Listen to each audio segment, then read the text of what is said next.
Assalamualaikum warahmatullahi wabarakatuh. Nama saya Oktagon bin Samra dari semester 2B. Di sini saya akan mereview materi hukum pidana pertemuan ke-9 oleh Ibu Profesor Dr. Hajahini Nuraini, SHMH. Asas sebab akibat atau kausalitas. Tujuan dari ajaran sebab akibat: pertama, untuk menentukan hubungan antar sebab akibat yang berarti menentukan ada atau tidak adanya.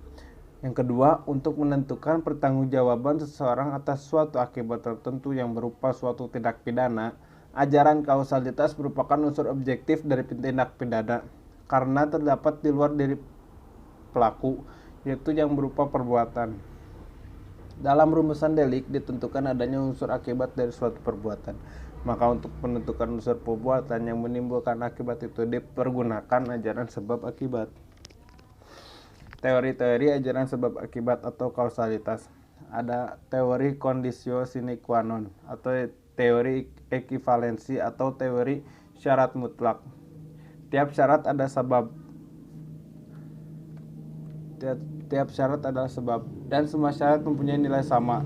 Karena apabila satu syarat tidak ada, maka akibatnya akan lain.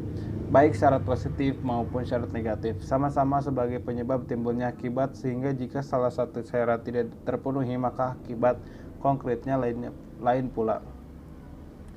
Teori individualisasi mengadakan pembatasan antara syarat dengan sebab secara pandangan khusus atau mengindividualisasi, yaitu secara konkret mengenai perkara tertentu saja dengan mengambil pendapat sesudah kejadian atau post factum atau in concreto. Dalam menentukan akibat dari sebab dilihat dari rangkaian syarat itu dilihat sendiri-sendiri. Lalu ada teori generalisasi.